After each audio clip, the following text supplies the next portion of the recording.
Hi అండి, ఈరోజు France gravy curry చేస్తున్నాను.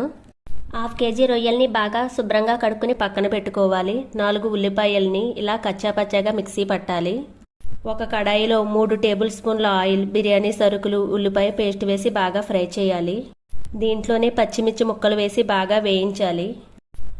1 టేబుల్ స్పూన్ అల్లం వెల్లుల్లి పేస్ట్ వేసి పచ్చివాసన పోయే వరకు వేయించుకోవాలి. ఇందులో రొయ్యల్ని వేసి బాగా కలుపుకుని ఉడకనివ్వాలి. ఇలా ఉడుకుతున్నప్పుడు 2 టేబుల్ స్పూన్ల కారం, 1/2 టీ స్పూన్ పసుపు, 1/4 టీ స్పూన్ జీలకర్ర పొడి, 1/2 టీ స్పూన్ ధనియాల పొడి వేసి కలుపుకోవాలి.